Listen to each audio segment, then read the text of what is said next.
샬롬. 2023년 10월 24일 화요일 아침입니다. 오늘도 말씀과 동행하며 예수 그리스도의 제자답게 섣부른 맹세하지 않는 한 날 되시기를 바랍니다. 오늘 함께 나눌 말씀은 사사기 21장입니다. 마지막 장입니다. 사실 사사들의 이야기는 16장 삼손의 죽음으로 끝이 났습니다. 그렇다면 사사기 17장부터 21장까지는 무슨 이야기일까요? 사사들의 이야기와는 별개로 덧붙여진 글, 즉 부록이라고 할 수 있습니다. 사사기의 부록은 이스라엘의 영적, 도덕적 타락상을 적나라하게 보여줍니다. 그렇다면 하나님은 이 사사기의 부록을 통해 우리에게 어떤 이야기를 들려주시고 싶으실까요? 사사기 마지막 장 마지막 절인 21장 25절은 사사기 전체를 보여주는 요약적 진술이라고 할 수 있습니다. 그때에는 이스라엘에 왕이 없으므로 사람마다 자기 소견에 옳은 대로 행하였더라. 이것이 사사기의 핵심 구절이자 사사시대의 최종 결론입니다. 자기 소견에 옳은 대로라는 말은 제 멋대로 한다는 뜻입니다. 하나님 말씀을 기준 삼지 않고 자기 생각, 자기 판단을 기준 삼아서 행동한다는 것입니다. 그 이유가 무엇일까요? 성경은 왕이 없기 때문이라고 말합니다. 왕이 없었다는 말은 사사기 1장부터 16장, 즉 본론 부분에 한 번도 등장하지 않는 말입니다. 부록에만 4번 나옵니다.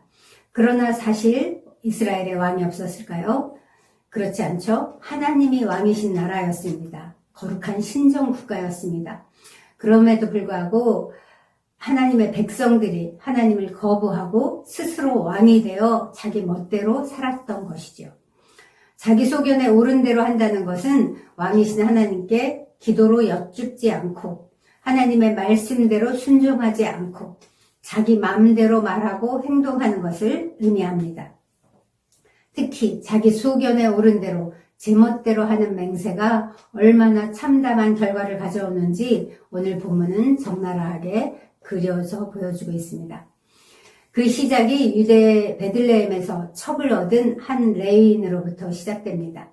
레위인은 자기 소견에 옳은 대로 첩을 얻었습니다.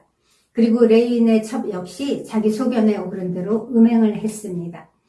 기브아의 불량배들도 자기들의 소견에 옳은 대로 악행을 저질렀습니다. 첩질을 했던 이 부도덕한 레위인은 자기 소견에 옳은 대로 첩의 시신을 12덩이로 토막내서 이스라엘 12지파에 보냈습니다. 이스라엘 백성들은 자기 소견에 옳은 대로 베냐민을 진멸했습니다. 그들은 미스바에 모여서 자기 소견에 옳은 대로 맹세를 했습니다. 첫째는 자기 딸들을 베냐민 자손에게 아내로 주지 않겠다는 것이고, 둘째는 온 이스라엘 지파 중에서 이 미스바 총회에 참석하지 아니한 자들을 반드시 죽이겠다는 것이었습니다. 이스라엘 백성들은 비록 잘못된 맹세였지만 하나님 앞에서 한 이 두 계명을 행하지 않을 수 없었습니다. 내 입의 말로 내가 얽혔으며 내 입의 말로 인하여 잡히게 되었느니라 라는 잠언 말씀처럼 자승자박, 자기 맹세에 자기가 묶이게 된 것이죠. 이 어리석은 맹세 때문에 또 다른 살상을 저지르고 무모한 납치극을 벌이는 내용이 바로 오늘 본문입니다. 죄가 꼬리에 꼬리를 물고 일어난 것입니다. 본문 2절로 4절입니다. 백성이 베델에 이르러 거기서 저녁까지 하나님 앞에 앉아서 큰 소리로 울며 이르되 이스라엘의 하나님 여호와여 어찌하여 이스라엘에 이런 일이 생겨서 오늘 이스라엘 중에 한 지파가 없어지게 하시나이까 하더니 이튿날에 백성이 일찍이 일어나 거기에 한 제단을 쌓고 번제와 화목제를 드렸더라. 이스라엘은 마치 이 모든 일이 하나님 탓인 것처럼 하나님을 원망합니다. 그러면서 하나님 앞에서 대성통곡했습니다. 왜 그렇게 그랬을까요? 베냐민 지파가 멸절되다시피 한 이 사실에 애통했기 때문일까요? 그런 점도 있겠지만 그것만은 아니었습니다. 이스라엘은 형제 공동체로 12지파가 하나님의 언약 백성으로서의 필수적인 전제 조건이었습니다. 그 언약 공동체 중에 한 지파가 끊어진다면 언약 백성으로서의 성립 요건 자체가 결여되는 것이 되기 때문에 베냐민 지파의 이 멸절은 그저 한 지파의 멸절로 끝나는 게 아니라 이스라엘 전체 공동체의 사활에 관계된 심각한 문제라는 것을 비로소 깨달았기 때문에 그들은 그렇게 모여서 거국적으로 울었던 것입니다. 더욱 아이러니한 것은 그들이 베델에 모여 실컷 울고 난 다음날 아침 일찍이 번제와 화목제를 드렸다는 점입니다. 하지만 그들이 그렇게 울고 예배를 드렸다고 변했을까요? 그렇지 않았습니다. 사람은 운다고 변하지 않습니다. 예배 드린다고 삶이 바뀌지도 않습니다. 이와 똑같은 모습이 사사기 처음 시작할 때도 나왔습니다. 가나안에 입성한 후 하나님의 말씀에 순종하지 않는 이스라엘을 책망하려고 하나님께서 여호와의 사자를 보냈을 때 그들은 그때도 통곡하며 제사를 드렸습니다. 오죽 크게 울었으면 그 땅 이름을 우는 자들이라는 뜻으로 복임이라는 뜻으로 이름을 명명했겠습니까? 그러면서도 그들의 삶이 변하지 않는 것처럼 오늘 21장의 이 이스라엘 백성들의 모습도 마찬가지입니다. 그런 의미에서 이 사사기를 통곡의 책이라고 부르기도 합니다. 사사기 시작 때나 사사기 마지막 때나 그들의 눈물은 진정한 회개의 눈물이 아니었습니다. 새롭게 정말 살아보겠다는 결단의 예배도 아니었습니다. 그들은 눈물을 흘리고 예배를 드리고 난 후에도 여전히 자기들의 소견에 오른 대로 행동하는 모습을 보여줍니다. 5절입니다. 이스라엘 자손이 이르되 이스라엘 온 지파 중에 총회와 함께하여 여호와 앞에 올라오지 아니한 자가 누구냐 하니 이는 그들이 크게 맹세하기를 미스바에 와서 여호와 앞에 이르지 아니하는 자는 반드시 죽일 것이라 하였습니다. 이스라엘은 자기들의 섣부른 맹세 때문에 베냐민 지파가 멸절되다시피 한 것을 깨달았음에도 불구하고 그래서 언약 공동체가 정말 무너질지도 모른다는 이 위기를 느꼈음에도 불구하고 그래서 하나님 앞에서 통곡하며 예배를 드렸음에도 불구하고 여전히 회개하지 않았습니다.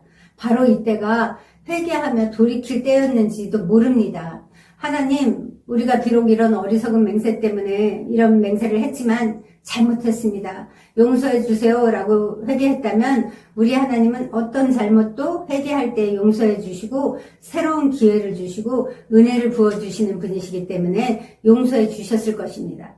그러나 그들은 자신들이 맹세한 대로 그 총회에 참석하지 않은 야베스 길앗 족속을 죽이기로 합니다. 길앗 야베스의 큰 용사 1만 2천 명을 보내서 그들의 거민, 그들의 부녀, 그들의 어린아이를 다 칼날로 쳐서 진멸하여 바치게 했습니다. 바둑격언에 악수는 악수를 부른다라는 말이 있습니다. 한번 악수를 두고 나면 그 악수를 어떻게든 살려보려고 애를 쓰다가 거기서 촉발된 문제가 계속 커져서 결국은 크게 패하는 경우를 일컫는 말입니다. 이스라엘이 지금 바로 그렇게 하고 있습니다. 그들은 길앗 야베스를 진멸하고 남자와 동침한 일이 없는 처녀 400명만 살려서 베냐민 용사들에게 종족을 보존하라고 주었습니다. 그러고도 베냐민 지파가 600명이 남았는데 아내가 200명이 부족하자 그들은 또 자신들 소견에 오른 대로 생각한 계책을 내었습니다. 실로에서 해마다 여호와의 명절이 열리는데 그때 숨어 있다가 실로의 여자들이 춤추러 나오면 납치해 가라는 것이었습니다. 다른 날도 아닌 여호와의 명절날, 오늘날로 치면 예배에 참석하러 오는 성도들을 인신매매해서 강간하라고 코치한 것이죠. 게다가 만일 그들의 부모나 형제들이 항의하면 자기들이 직접 당신들이 딸을 준 게 아니니 당신들은 잘못이 없다. 베냐민 자손들이 납치한 것이니 당신들은 맹세를 깨트린 것이 아니다. 그러니 당신들은 죄가 없다라며 커버해 주겠다고 합니다. 이렇게 이스라엘의 영성은 더 이상 내려갈 수 없을 때까지 바닥까지 떨어졌습니다. 하나님의 백성 공동체가 공모해서 한 일이 600명의 죄 없는 처녀들을 집단으로 납치해서 성폭행하게 시킨 것입니다.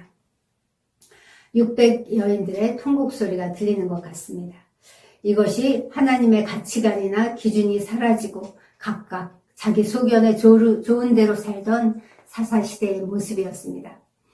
그러나 이런 모습은 단지 사사기 시대의 모습만이 아니라는 것 우리는 너무나 잘 압니다. 생명이 아니라 돈을 목적으로 수단을 어떤 목적으로 그 목적만을 위해 살아가는 현대인들의 모습이 없이 자기의 소견에 오른 대로 살아가는 그들의 모습과 다르지 않습니다. 우리는 하나님의 말씀이 옳은 건 알지만 하나님의 말씀대로 살면 손해라고 생각합니다. 그러면서 결국 내 소견에 오른 방식을 취하면서 살아갑니다.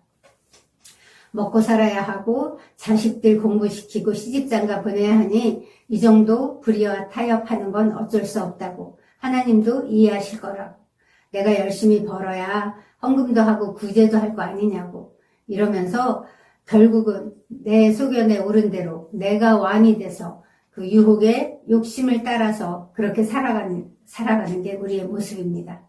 이 고질적인 문제에 그때나 지금이나 여전히 존재하는 이 문제를 우리는 어떻게 해결해야 할까요? 잠언은 너는 범사의 그를 인정하라. 그리하면 내 길을 지도하시리라 라고 말씀합니다. 모든 일에 하나님이 우리의 왕 되심을 인정하고 따를 때에 하나님께서 바른 길로 인도해 주십니다. 취사 선택해서 내 입맛에 맞으면 하나님을 인정하고 그렇지 않으면 내 소견을 취하는 게 아니라 범사에 모든 일에 하나님이 하나님 되시게, 말씀이 말씀 되시게 해야 합니다. 그러면 어떻게 하는 것이 자기 소견에 오른 대로 행하지 않고 범사에 하나님을 인정하는 것일까요? 첫째, 하나님이 이때에는 어떻게 말씀하셨는가를 물어야 합니다. 성경은 우리에게 도무지 맹세하지 말라고 하셨습니다. 맹세는 모든 힘의 원천이 나에게서 나오는 것처럼 생각하는 그 인간의 교만에서 나오는 현상입니다. 그러므로 혹 우리가 주제넘는 잘못된 맹세를 했다면 얼른 자복하고 회개해야 합니다. 어쩌면 우리에게 주신 모든 예배가 회개의 기회인지도 모릅니다. 그 기회를 놓치지 말고 매 순간 하나님께로 속히 돌이키는 저와 여러분이 되시기를 바랍니다.